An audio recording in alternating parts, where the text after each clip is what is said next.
Hey everyone, I'm Matt Cremona. And I'm Matthew Morris, and today we have Chris Vespers with us, which means we've gone international. So I gave Chris a camera over at WIA. He took it back to Australia with him. He's in Melbourne, and Chris is an amazing tool manufacturer. He just builds these amazing marking, measuring, just a whole range of amazing, beautiful tools. So Chris, thank you so much for being with us today. Why don't you tell us a little about yourself? Hey everybody, I'm Chris Vesper, the Australian woodworking toolmaker. Here with Matt and Matthew today. Very excited to have a chat with you guys and show you around my workshop. Now, if you guys don't own some of Chris's, you need to, which means that I definitely need to take care of that at the next WIA. Now, Matt, I think you have something of Chris's, right? What is that? I do have this beautiful bevel gauge. Now, did you use it out in the crib? What did you use that on? I used it on the crib, yeah, on the second half of the crib. This was a gift that was sent to me by a viewer. I got this over the summer after I did the frame joiner on the crib, so I used this to transfer the angles for the spindle drilling. And this is just an amazing piece of work. It's like art, just art. It's incredible. Speaking of art, Chris, why don't you tell us how you got into making tools? I started out at the age of about 14. I took an interest in the woodworking department at school, having previously taken an interest in the sciences, physics, chemistry, geology, and that sort of thing. I kind of got over that, and I went into the woodworking department. And the school I went to was actually an old technical college, so they had a very good woodworking section, very well equipped. They had an engineering department as well, sheet metal and stained glass and other trades. So that kind of started my interest in woodwork, and I haven't looked back from that really. I took it on myself at the time to teach myself the hobby of woodworking to a high level as I possibly could. In fact, the first major piece I made for myself was a scale model of a Queen Anne tall boy. Wow. In hindsight, that was a pretty optimistic project, but I got there in the end, and it took me about 18 months. I hide glue veneered with burr walnut and plain walnut the carcass, shaped the cabriole legs myself. I did everything, hand-cut dovetails. I learned to hand-cut dovetails for this piece at the age of 15, that would have been. I think my first ever hand-cut dovetail is well and truly been burnt. But it's funny, in this Queen Anne tall boy scale model that I made, you can go from the lower section where I started off up through to the upper drawers, and you can definitely see the progress going upwards. So how did you go from making furniture when you were 15 to where you are now, making all these beautiful tools for woodworkers all over the world? Excellent question, Matt. So there's a touch of irony in this, and I say it all with a smile. So at the time, at that age, starting out as a hobby woodworker, I couldn't afford any decent tools. I never had the McDonald's job, the pack-in shelves at the supermarket. I never did any of that when I was little. My parents, whilst not being overly wealthy, they would rather have me devote my time to study in school instead of working a part-time job. So consequently, I had no money. And maybe that was their plan all along, I don't know. But I made a few tools for myself. I think the first ever tool I made was a double-pin mortise gauge, which I still have. It's upstairs in the museum at the moment. And from there, I started looking at trying to make shoulder planes, which were going to be riveted together out of steel and brass. I prototyped a honing guide at the time. There was a few other things. I of course made my own wooden mallets and stuff like that. But it all started from that desire to make stuff for myself. And the irony I mention is that whilst I couldn't afford any decent tools at the time, I'm quite aware of the fact that my tools now are relatively expensive to others. although for what they, for the effort that I put into these tools, they are in fact quite cheap, and I know that. But I do this because I can't make tools any other way. I don't believe in making cheaper tools that are, going to break or going to wear out. The stuff that I make is going to last hundreds of years, and it's going to be around, and it's going to be serviceable for that time. And that's the way I like to do things. It's quality over quantity. And there's no engineered redundancy on my stuff either. Awesome. So how did you go independent? Because it's just you, right? I mean, you are the boss. You may have people that work for you, but at the end of the day, everything, the buck stops at you. So how did you go from making some tools just for yourself to help you in your woodworking to, I'm going to start a business, I'm going to sell tools to everybody? To continue my story, I finished up high school at the age of 18, and at that point in time I really wanted to be a furniture maker, fine furniture. I wanted to make high-end solid timber furniture of any sort of style or kind, really. I had done work experience for various people around Australia at that time. I knew quite a lot of people in the business, ranging from smaller one-man businesses working out of a backyard through to larger people that might employ several workers. I looked at it, and in my heart I knew that it was going to be a struggle financially, not so much the apprenticeship wages, but to then go out and do my own thing, which is what I ultimately knew that I wanted to do at the time. Even though I may not have consciously known it, I wanted to become my own furniture maker brand. Financially, that was going to be difficult, and I could see that in looking at all those other people working so hard and doing what they do and struggling to get by. So, out of school, I got a job as a fitter and turner, an apprentice, first year. And I did that for a couple of years, and then I had a job offer come up for working for a cabinet maker, and we did quite a lot of solid. Well, we didn't do quite a lot. We did a fair bit of solid timber work, which me being the expert solid timber woodworker that I was at the time, not really, but I mean I knew more about solid timber work than my boss at the time, so I kind of got that stuff.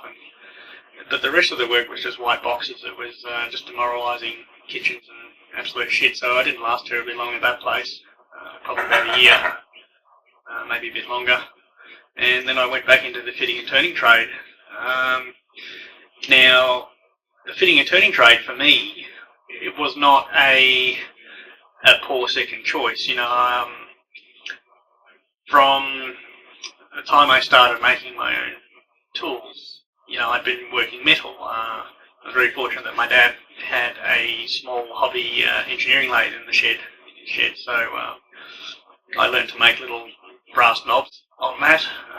Went out and bought my first knurling tool and started learning how to use that.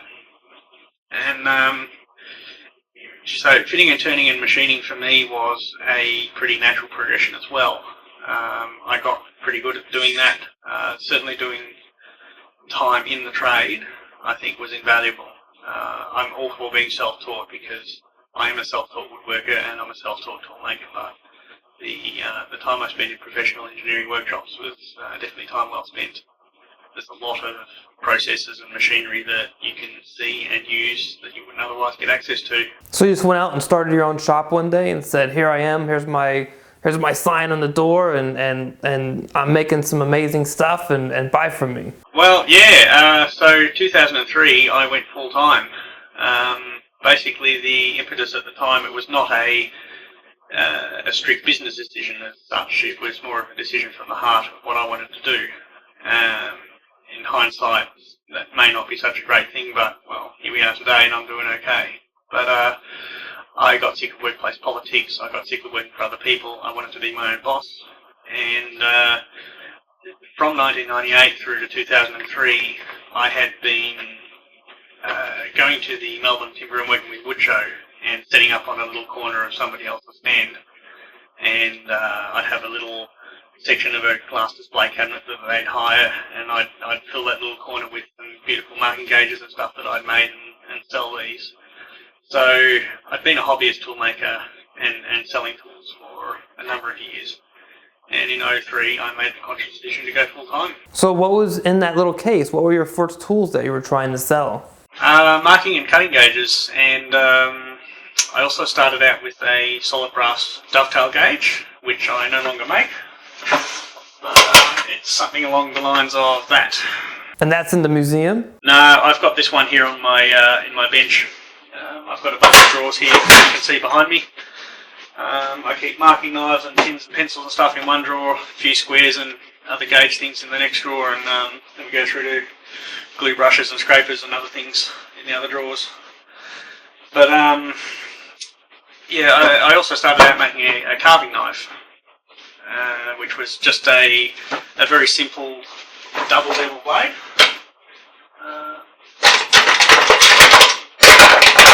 This is one of those here. So it had two pins to hold the blade in, nice simple blade shape, but a very, very comfortable handle, and this was quite a popular tool at the time. They're very labour intensive to make, I find, to get the finish and the curvature, and for it to feel really nice in the hand, but when you get that, they do feel so incredibly nice in the hand. But I haven't made those now for, I don't know, 4 or 5 years, I think. I need to make some more actually, but I don't seem to have the time. Just so you guys can see. Can you see that okay? Yeah, it's gorgeous. I love the shape. It's a very much form follows function kind of a thing. Yeah. Through my experience as a self-taught woodworker, I feel that gave me the ability to design and make tools that were nice to use. I'm not a fan of tools that are designed to look great for the sake of design. I'm more a fan of tools that are designed to function well. But they have to look nice too, of course, that's obvious, and have to be well made and well finished, but I think there's a point at which it becomes a little bit of a useless trinket if you go beyond that point. So I try and sacrifice perhaps a little bit of the bling and go for the function, and the tool is inherently beautiful as a result. So when did the squares and the bevel gauges come around? Because I think nowadays you're probably most well known for those. The first squares I made were actually the little double squares that I do. I started those I think in 2004. Brisbane woodworker Bob Howard, he got me onto those. He was bemoaning at the time the exchange rate in the US with buying the Starrett ones. The overall quality was, so-so. So he suggested to me as a budding full-time toolmaker that I should look at these products, and I started making double squares way back then. But at the time too, I was also making sliding bevels already, but they weren't the sliding bevels I have now. My first range of bevels, there was a 10-inch and a 4-inch bevel, and they had a low-profile knurled locking knob on the side, so they weren't flush locking. They were, as I say, a low-profile knob. It was about as good as you could possibly get it, and the knurling, it was great, so they locked up okay. They were quite a nice bevel compared to many others out there.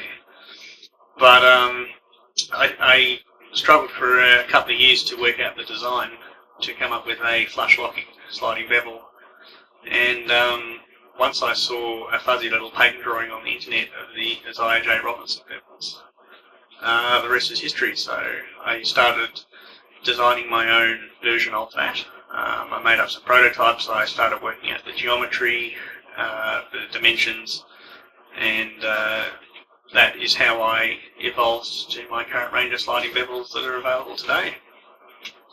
And the tri-squares, they were a natural progression from that.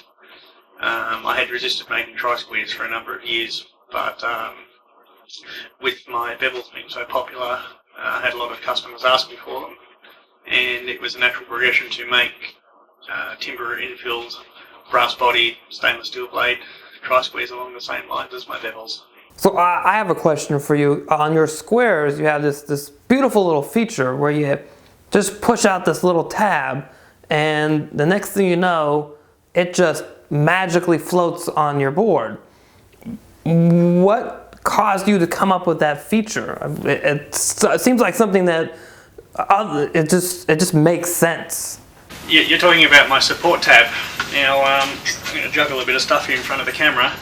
This little tab here is a spring-loaded tab that clicks either way, so it's either out of the way when you don't want it, or it's sitting there when you do want it. And when you do want it is when you want to sit the square on a board like that. Look, Ma, no hands. It just balances. Any other square you get, it's just going to fall off. So my little support tab there solves that problem nicely. It's something that changes the way you use the square, because you can slide the square along, utilise your marking knife or your pencil, and take your hands off, and you don't have to worry about the square falling down, or you don't have to pick the square up and put it somewhere else so that it doesn't fall down. It just sits there quite happily. The invention of this support tab, I can honestly claim it to be my invention 100%, but there's a bit more to the story than that, because it wasn't until after I tried to get the patents through that the patent office came back with a search that they'd done. This is after all the searching that I'd done and not been able to find anything. They found there was a similar thing done in the 1860s. So kind of goes to show that there's really nothing new in the world.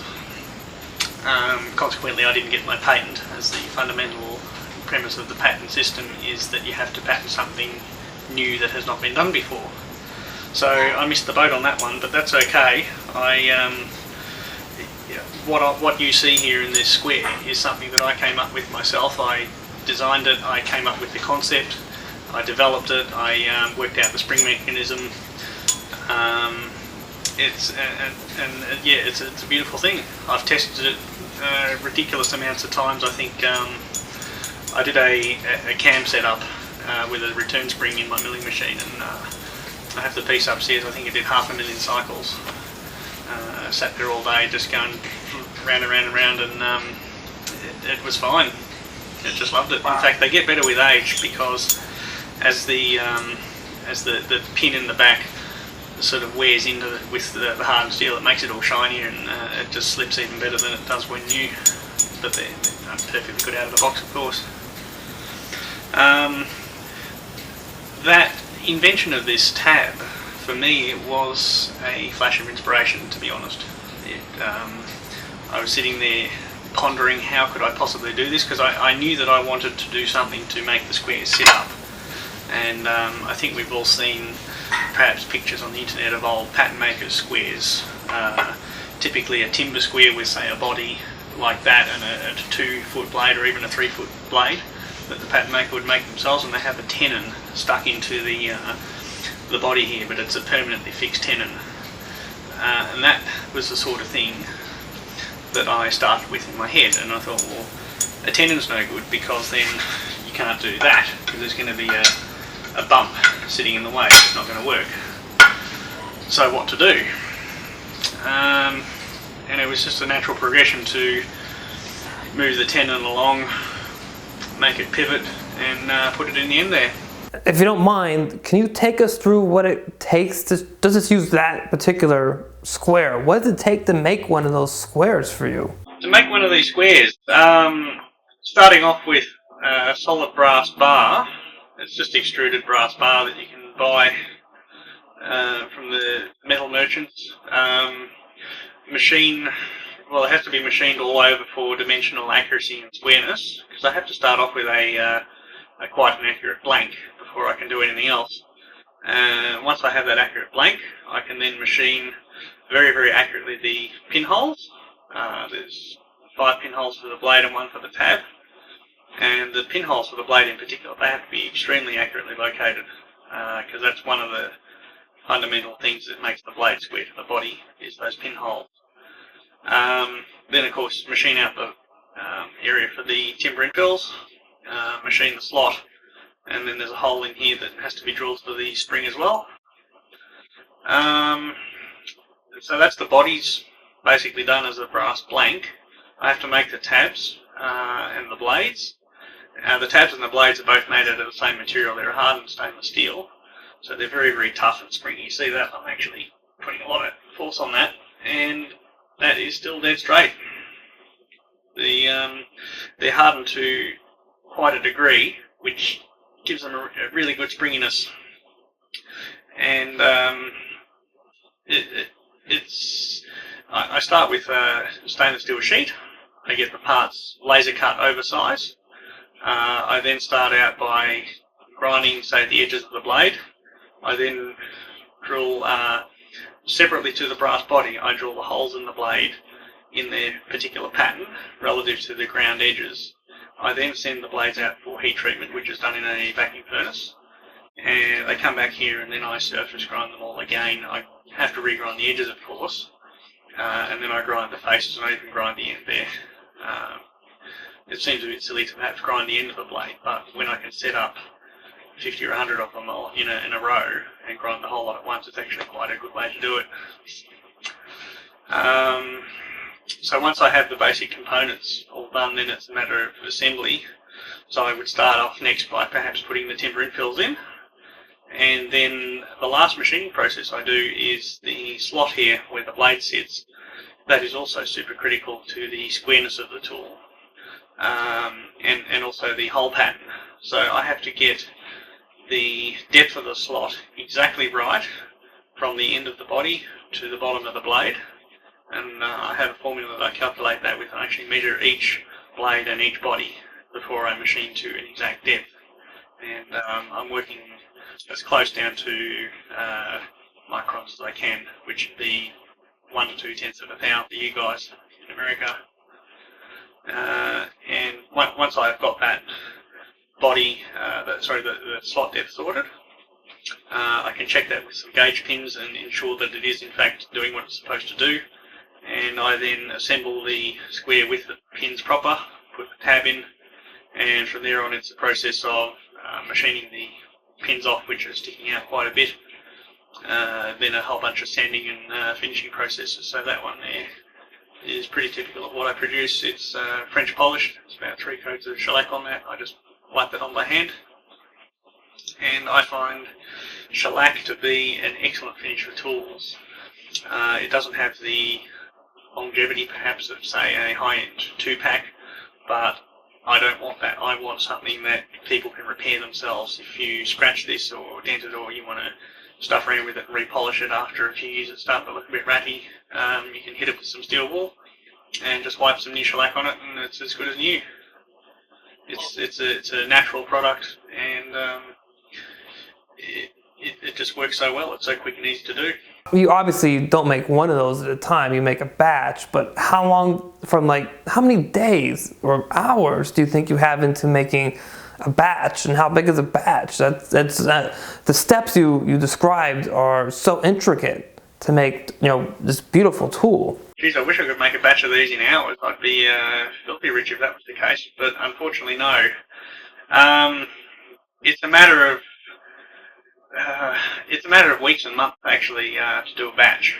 I may do, say, 50 to 100 of these at a time.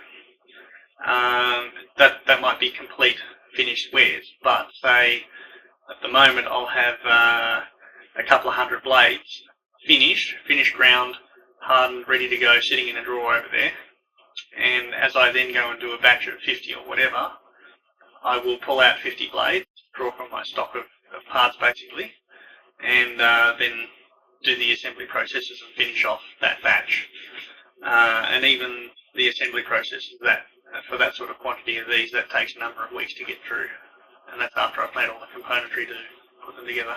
What's the yield on a batch? I mean, when you do, if you're going to shoot for 50, do you make 60? What is there? Is it 100% yield? What's? That's an interesting question. Rejects I really try and avoid. If I make a batch of 50, generally I get 50 squares. But let's say I've just gone and made 200 blades or 400 tabs, or I've just gone and made a bunch of bodies or something. That's where I tend to have the stuff ups. say in 200 blades there might be, oops, almost dropped it, there might be anything from 2 to 5 or 6 or so that for whatever reason something's gone wrong in heat treatment, or they haven't been machined right in the holes, or something's wrong with them, or they've perhaps been damaged beyond use. There's a big chunk out of the side of them or something that I hadn't noticed before. Well, they're scrap. That's just kind of how it goes when you're making bits. So Chris, do you have any new revolutionary tools in the works?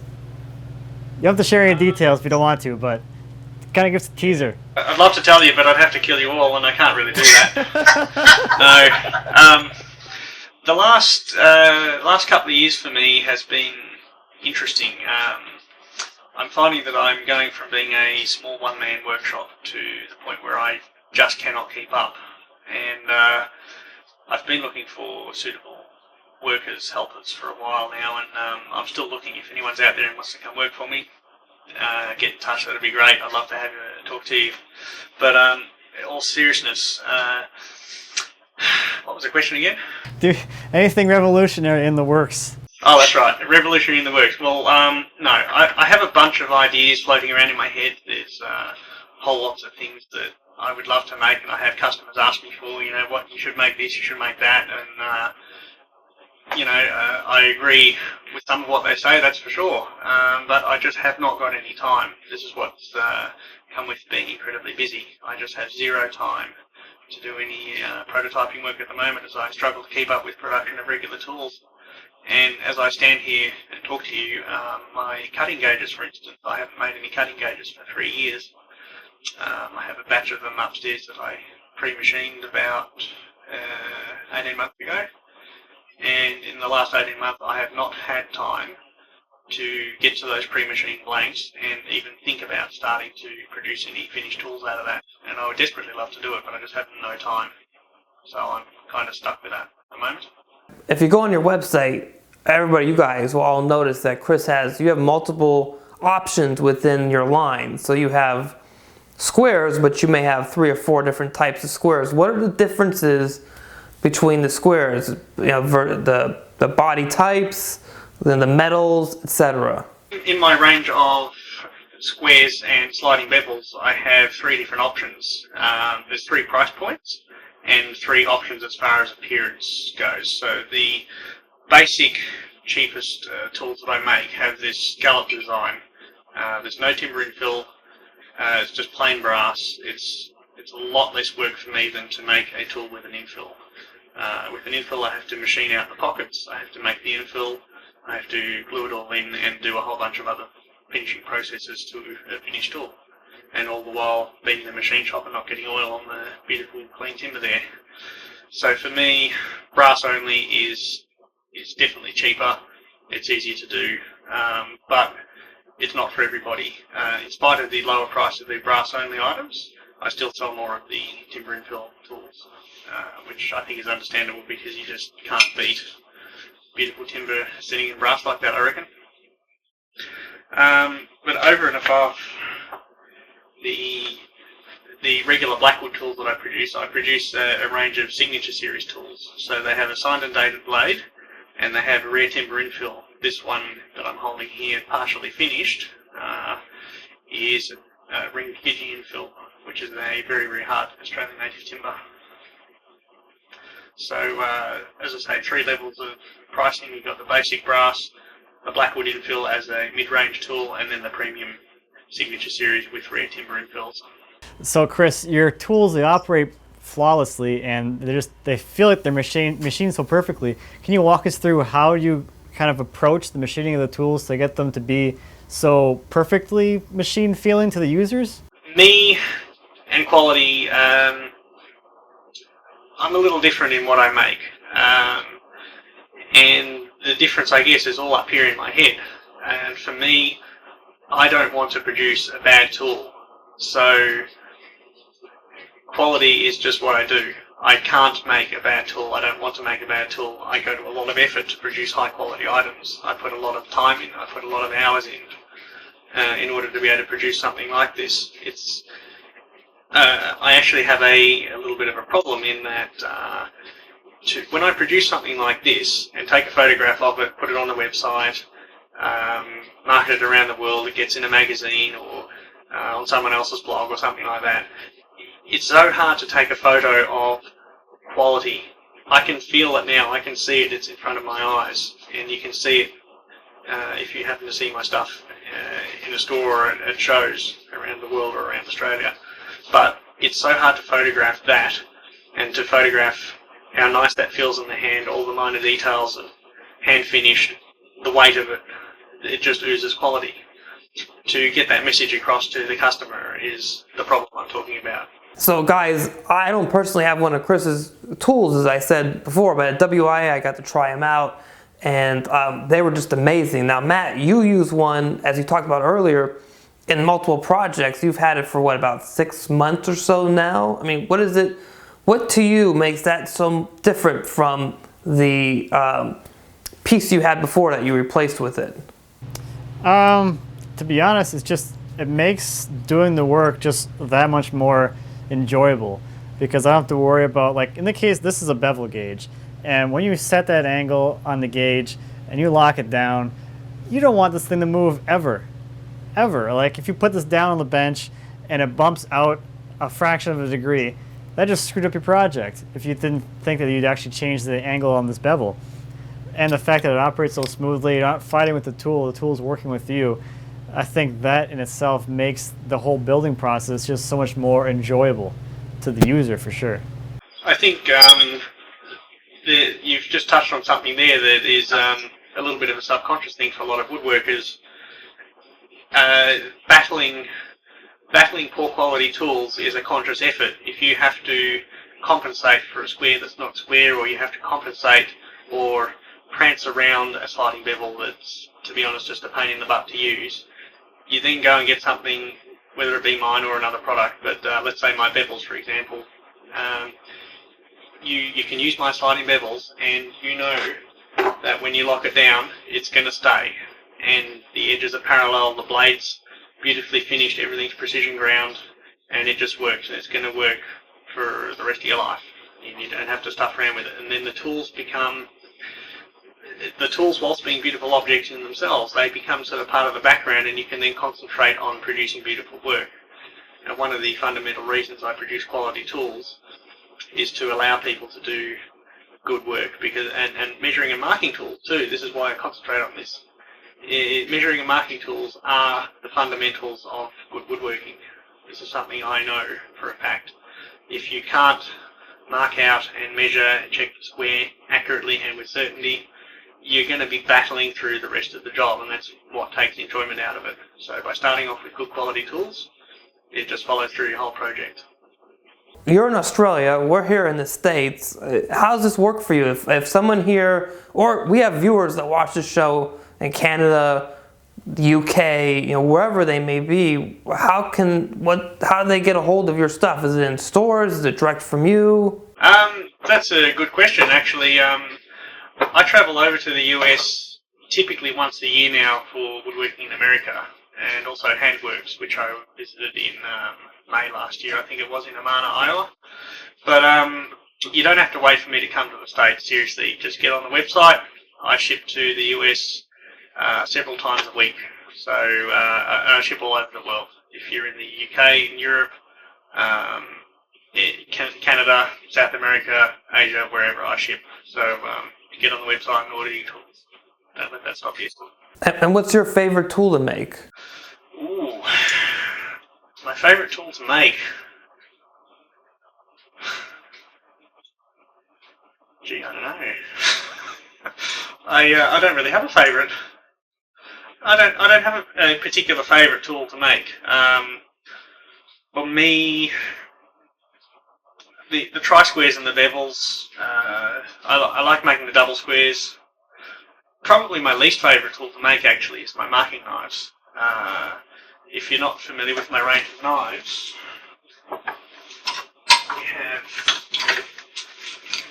these are pretty crappy looking ones. I use these around my workshop, and they're a little bit rough and tumble, but we have the large joinery knife, the small joinery knife, which has the same size blade but a smaller handle, and then we have a Cohen awl and the Cohen knife here. And I make these myself. I turn them on a little lathe I've got here. I actually turn them by hand. And I've made thousands and bloody thousands of these things, and so, I can do that. It's still actually very good fun.